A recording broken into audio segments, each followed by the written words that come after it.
on suppose que x est un vecteur aléatoire dans l'espace RD. Ça veut dire que x a des composantes x1, x2, x3 jusqu'à xd. Et puisque f est une densité, nous savons que f de x est positive pour tout x de RD, donc pour x dans RD, et l'intégrale de f de x égale à 1. Alors, le problème, c'est qu'on ignore la fonction f. On ne connaît pas l'expression de la f de p, mais on dispose d'un échantillon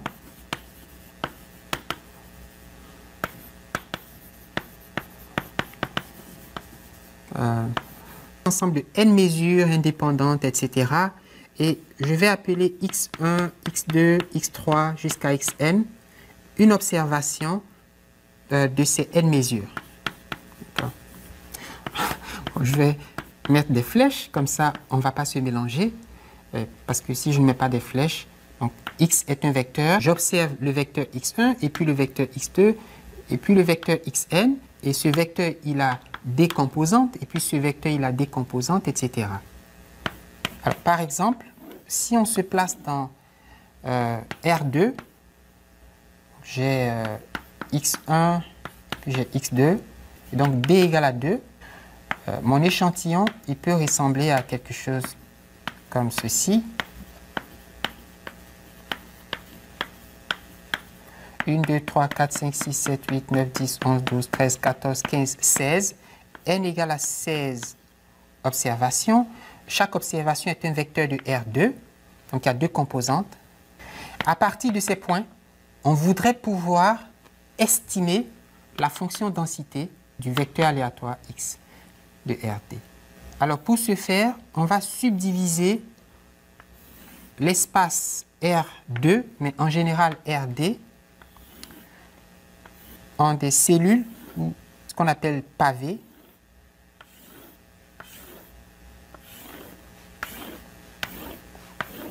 Alors, dans R2, les cellules sont des rectangles. Dans R, ce sont des intervalles. Dans R3, ce sont des cubes. Et dans RD, on va les appeler hypercubes ou simplement pavés. Ce pavé, il contient 1, 2, 3 points. Et celui-là contient un point. Et puis ce pavé, il est vide, il ne contient aucun point. Mais puisque l'échantillon est aléatoire, il aurait pu se faire qu'on observe 0 point ou 1 point ou 2 points ou 3. Donc le nombre de points qui tombent dans chaque cellule, dans chaque pavé, est une variable aléatoire. Alors, considérons le paramètre suivant. J'appelle P la probabilité qu'un point quelconque tiré de l'espace RD tombe dans cette cellule, dans une cellule, en fait dans une cellule quelconque, mais je vais choisir cette cellule comme référence pour mon étude. Mais ça aurait pu être n'importe quelle cellule. D'accord? Donc soit P, la probabilité que le point X, enfin un vecteur X si vous voulez, de RD tombe dans le pavé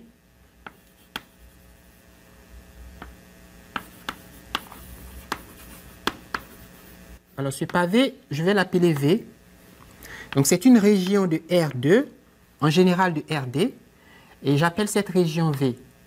Je peux complètement décrire V si je connais les coordonnées des points. Donc par exemple, V serait l'ensemble des x1, x2 éléments de R2, tels que x1 varie de, supposez qu'ici c'est 0, 1, 2, 3, varie de 3 à 4. Et puis x2 varie de 0, 1, 2, donc de 1 à 2. Donc x2 varie de 1 à 2. Donc cette région, elle est définie comme ceci. Pour cet exemple, en général, c'est un hypercube de RD. OK? Okay. Alors, nous pouvons calculer P si nous connaissons F en faisant la probabilité que le vecteur X tombe dans V et c'est l'intégrale sur la région V de la fonction densité de X. Enfin, X est un vecteur, donc P égale à cette intégrale. La fonction f est inconnue, n'est-ce pas? On ne peut pas calculer cette intégrale à moins de faire une hypothèse sur cette fonction. Donc on va supposer que dans un volume V quelconque, suffisamment petit, f ne varie pas beaucoup. Alors, si f est pratiquement constante dans V, cela veut dire que P est égal à... Alors, ça, c'est une constante, donc je peux la faire sortir. F de X. Et puisque ce n'est pas exactement F, je vais l'appeler F chapeau. Donc, cette fonction qui est pratiquement constante et qui approxime la vraie fonction que je ne connais pas, je vais l'appeler F chapeau. Je vais dire F de X est pratiquement égal à F chapeau de X dans le pavé petit v, dans ce petit volume, enfin dans ce petit hypercube. Donc, c'est cette constante fois l'intégrale sur V de X. Je fais sortir parce que c'est constant. Or, cette intégrale calcule le volume de la région V. Alors, par abus d'écriture, je vais appeler V le volume de la région V. Donc, je vais dire que P égale à V multiplié par F chapeau de X, où V est le volume, ici l'air, parce qu'il s'agit de R2, dans R, la longueur, dans R cube, le volume, et puis dans RD, pour D supérieur ou égal à 3, on va dire simplement le volume. Alors, j'ai dit P égale, donc je ne peux plus dire P égale puisque j'ai remplacé F de X par une approximation. Donc, je devrais dire P est à peu près égal, et P est à peu près égal à V fois F chapeau de X. On vient d'obtenir une estimation de P et on va faire une autre remarque qui va nous donner une relation très importante pour la suite. Je vais appeler grand X la variable aléatoire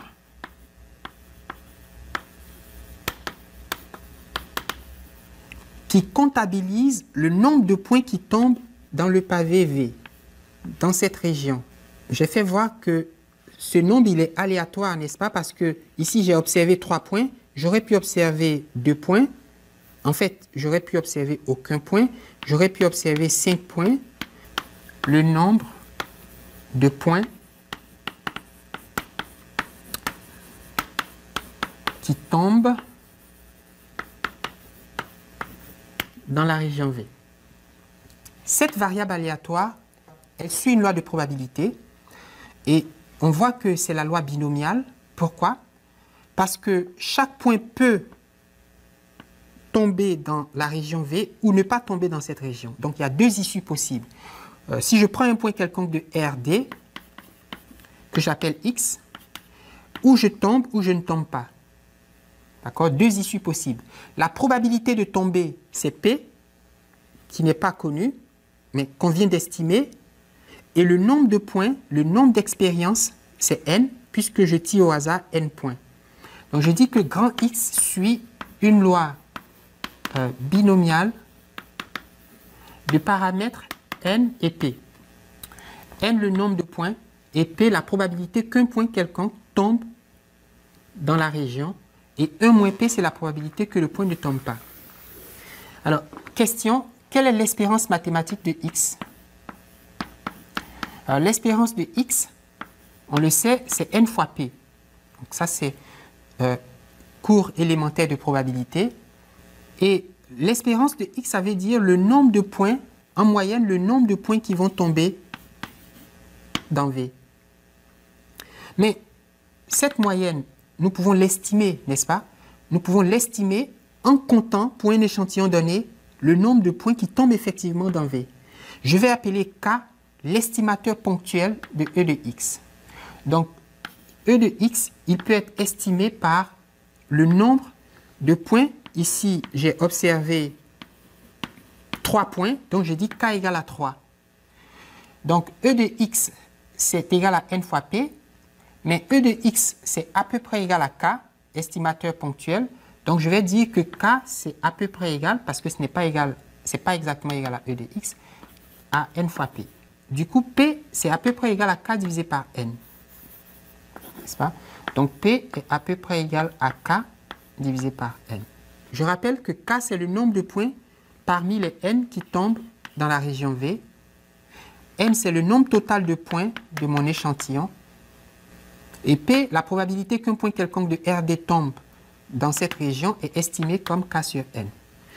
Alors, nous avons deux estimations de P. Nous sommes très riches. Nous pouvons donc combiner ces deux estimations. Donc, avec P est à peu près égal à ceci, et puis P est à peu près égal à ceci, nous allons dire que V fois F chapeau de X est à peu près égal à K sur N, de sorte que la fonction F chapeau de X est à peu près égale à K sur N divisé par V. Donc, F chapeau de X est à peu près égal à K sur N fois V. Et cette estimation, elle est valable pour tous les vecteurs de la région V. Plaçons-nous dans R cube. Et puis, voici le volume V qui contient 1, 2, 3, 4, 5, 6, 7 points. Donc, c'est K égale à 7. Et puis, on suppose que le nombre total d'échantillons, c'est N égale à 30. Si je tire un vecteur X dans R3 et que ce vecteur tombe dans la région V, je peux estimer la densité de X en faisant K, c'est-à-dire 7, 1, 2, 3, 4, 5, 6, 7, divisé par N, 30 fois le volume de cette région. Et ce volume, il n'est pas très difficile à calculer. Ici, c'est longueur fois largeur fois hauteur. Enfin, on va y revenir.